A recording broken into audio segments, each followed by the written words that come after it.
how many PS5 first-party exclusives are there actually available right now on PS5? Well, let's find out. So in 2025, it can be hard to actually constitute what a PS5 exclusive is. Thankfully, the team over at pushsquare.com have worked together a set of rules to dictate the validity of certain PS5 exclusives, allowing us to compile a massive list of PS5 exclusives. So let's get into the rules first. Number 1, it has to have been published by Sony. Number 2, it may be available on PS4 as well as PS5. Number 3, it can have been ported to PC but must not be available on Xbox or Switch. Number 4, the game may be a remake or remaster. Number 5, it may have been developed by an external studio. And number 6, the game's IP may be owned by another company. So with all of those caveats outlined, my name is Aaron, this is Push Square. Remember to subscribe to the channel for more PlayStation content, and let's get down to business. Building upon the great foundations laid in Astro's Playroom, Astro Bot is a full-blown 3D platformer that the little robot really did deserve. It's an explosion of creativity and fun. There's something new to discover in practically every level, and all of it is purpose-built to put a smile on your face. Not only is it bursting with imagination, but it's also executed brilliantly. The controls are spot on, every new mechanic and power-up is fun to use, and it's all presented with incredibly sharp visuals and flawless performance. The icing on the cake is its celebration of PlayStation's past 30 years with delightful nods to hundreds of classics. Honestly, we cannot recommend this one enough. And because we are working alphabetically here, next up is Astro's Playroom, which as far as pack-ins go is exemplary. Inspired by Team Asobi's critically acclaimed PSVR platformer Astro Bot Rescue Mission, with the little guy originally introduced in the Playroom VR, this short-form platformer serves as an introduction to the PS5, but specifically the DualSense controller.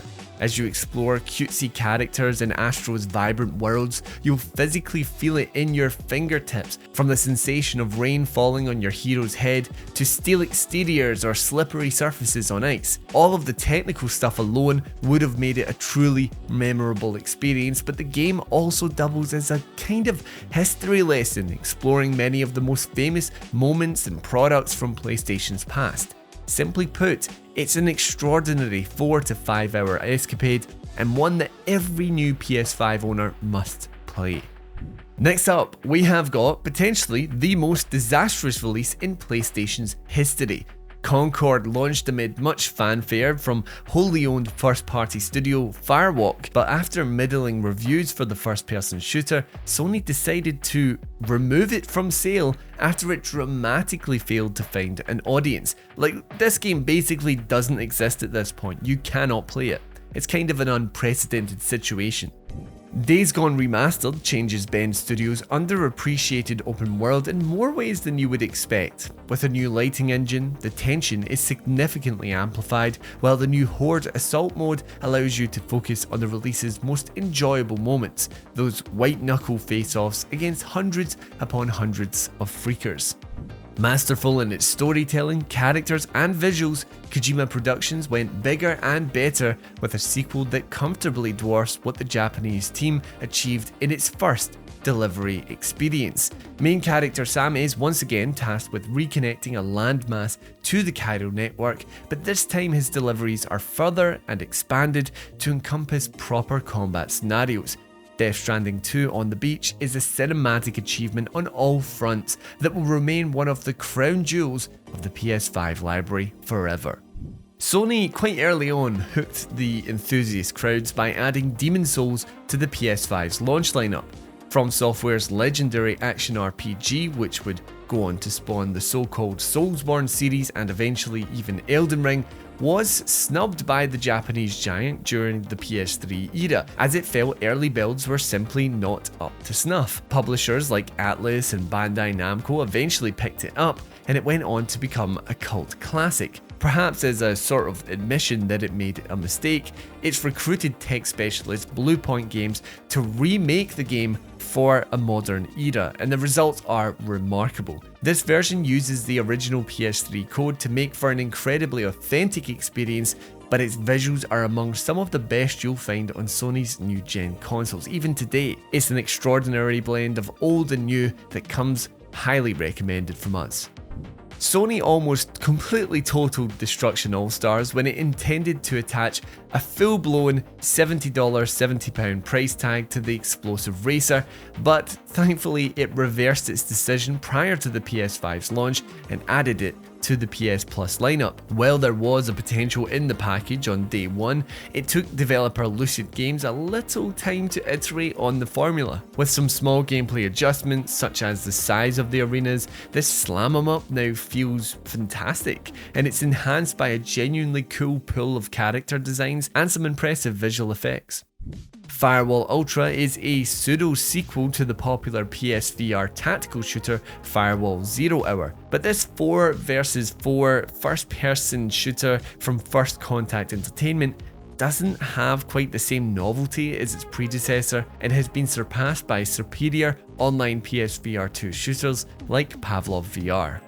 Ghost of Tsushima Director's Cut repackages one of the greatest open world games of the PS4 era on the PS5. A breakout hit for the first-party developer Sucker Punch, this expanded re-release includes a new idyllic samurai sandbox named Iki Island and forces protagonist Jin Sakai to face some painful memories. With improved presentation and stunning DualSense support, allowing you to physically feel the clash of steel on steel in your fingertips, this is the definitive version of one of PlayStation Studios' crowning achievements.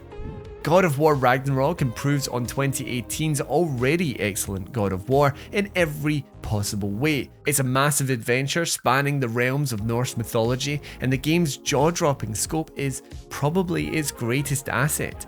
Just when you think you've seen it all, Ragnarok pops up with something completely new and exciting time and time again. An immense experience polished to near perfection, one of PlayStation Studios' best works.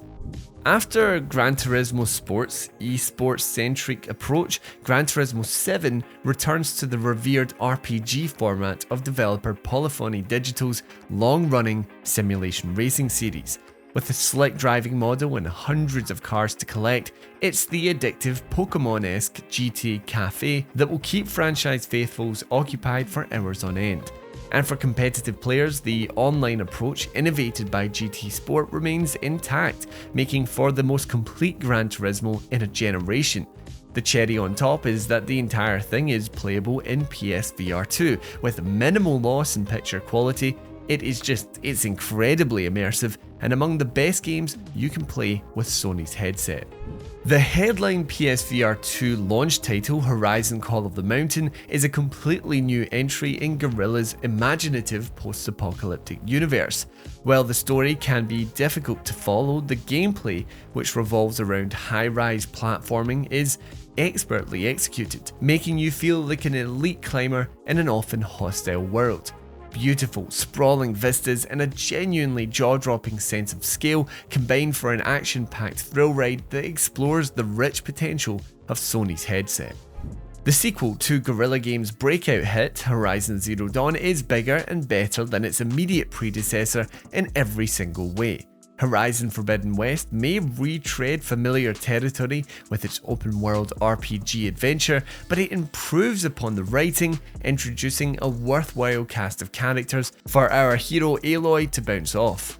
New combat and exploration wrinkles, including a grappling hook, intensify the action, while the eponymous Forbidden West is a diverse sandbox, bursting with varied biomes and secrets to discover. However, Horizon Zero Dawn is still very much one of Sony's standout projects of the past 10 years, and the superb Horizon Zero Dawn remaster by Nixxes puts it among the best looking games on the PS5. While the side quests and supporting content don't quite match up to the sequel Forbidden West, the more focused story is arguably better than its successor, and it's presented almost flawlessly in its remastered format. Insomniac Games delivers an ultra-fun sequel in Marvel's Spider-Man 2, refining pretty much everything that came before while delivering another rollicking superhero story. This is about as solid a follow-up as you could have hoped for. While it may be fairly familiar if you played the other games, new features do tip it over the edge. The web wings are a huge boon for traversal, combat has been smartly refined, and the side content is more meaningful. It's a real crowd pleaser and another shiny jewel in Sony's PS5 crown. But of course, you've also got the OG, originally offered as an added incentive to the Ultimate Edition of Miles Morales, which is admittedly a pretty strange delivery mechanism, but that should not take away from the brilliance of Marvel's Spider-Man Remastered. Insomniac Games invested a huge amount of effort here, rebuilding New York City to take full advantage of the PS5 hardware, without interfering with the critically acclaimed action of the PS4 original.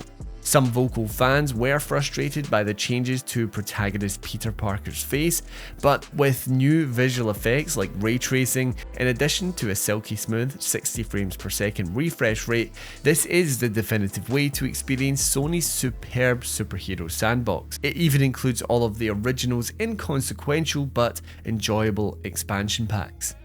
Well, let's just round it off with the trio then. Marvel's Spider-Man Miles Morales may be shorter than its immediate predecessor, a spin-off if you like, but it's lacking none of the character of its older, bigger brother. While Marvel's Spider-Man did away with origin story cliches, Miles Morales is much more of a coming-of-age tale, as it sees the eponymous star coming to terms with his newfound powers. This is a deeply personal plot that adds depth to the wider Spider-Man universe, and it comes with some smart gameplay wrinkles that make it a blast to play.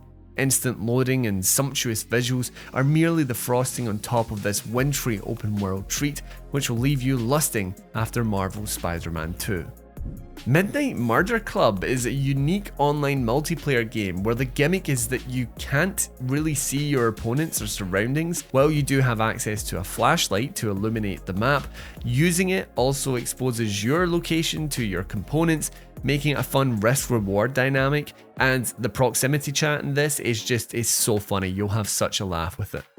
Now, up until Ratchet & Clank Rift Apart released, Insomniac Games' dynamic duo had been wilting into the wilderness a little bit. The PS4 reboot, Ratchet & Clank, was well received, but it felt lightweight compared to classic series entries like A Crack in Time.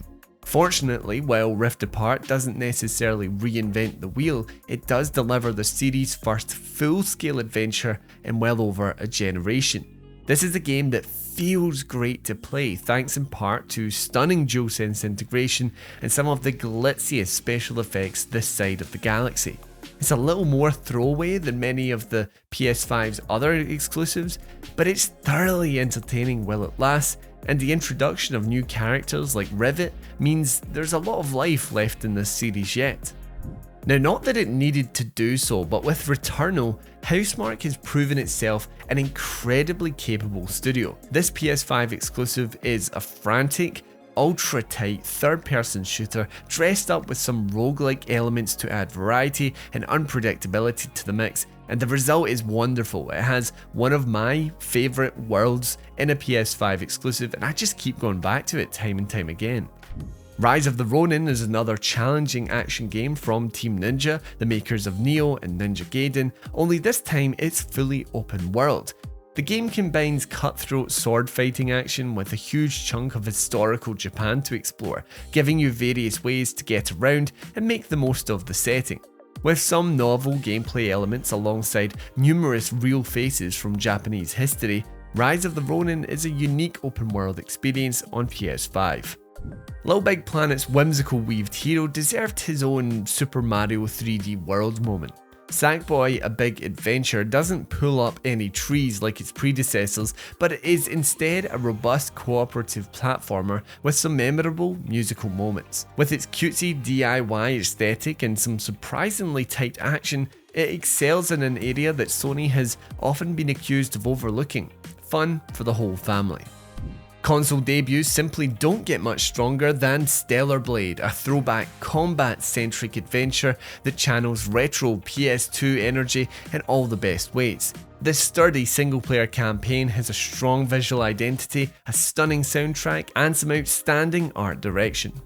Forever tainted by its high launch price, The Last of Us Part 1 is a faithful remake of Naughty Dog's 2013 masterpiece that brings the post-apocalyptic adventure up to modern standards. While the gameplay is largely unchanged, its visuals really do shine, with stunning character models, gorgeous backdrops, and an abundance of detail to ensure there's something to look at in every corner. Some will forever question why it was needed, but The Last of Us Part 1 has never looked better. And following on from that, we then also have The Last of Us Part 2 Remastered. This is arguably the greatest PS4 game, depending on who you ask of course, but now here it's upgraded and repacked for PS5 with cut content and an all-new roguelike inspired mode which takes full advantage of Naughty Dog's underappreciated third-person shooter gameplay. The Last of Us Part 2 Remastered will hold few surprises for those who've already played the original, groundbreaking entry, but that doesn't make it any less essential. I really do wish more games would do the cut content commentary like they have in this one. It's such a cool inclusion, and you've even got the new chronological mode if you want to play the game in a whole different light. Team Ninja's answer to the popular Dark Souls series is Nioh, a punishing but satisfying action RPG based on Japanese history and folklore. The Nioh Collection on PS5 brings the two titles together in one package. Fortunately, both games are excellent, fairly linear but featuring fast, deadly melee combat that has you swapping between stances to gain the upper hand. The pair of games are remastered for the up-to-date hardware, running it up to 120 frames per second on the right displays, and support DualSense haptics and adaptive triggers. Two cracking action titles for the price of one, and looking and playing better than ever before on PS5, it's really a no-brainer.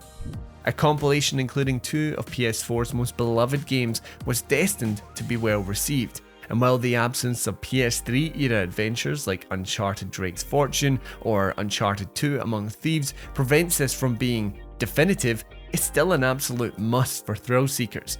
Uncharted 4 A Thief's End paints protagonist Nathan Drake as a weary buccaneer on one final score, while the even more refined Uncharted The Lost Legacy, originally intended as DLC, acts as a kind of greatest hits album, with series stalwart Chloe Fraser serving as a superb step-in for Nate. Series creator Naughty Dog could have done more to upgrade these great games for the PS5 console, in particular, where's that multiplayer at? But there's no question that this collection is a must-play, especially if you haven't played them before. Next up, we have a complete from the ground up remake of Until Dawn, a game that expands on the original's opening scenes and massively improves the graphics. But the improvements come at the expense of performance, and the original soundtrack has been altered for the worst in our opinion. It's worth playing if you've never touched the original, but only at the right price. So there you have it, 28 games in total. We've not included the likes of Helldivers 2, with it now heading to Xbox, but we do also have some upcoming exclusives like Ghost of Yotei. But anyway, thank you as always for watching. Remember to like and subscribe, that really does help us out. And until next time, I've been Aaron, and this has been Push Square.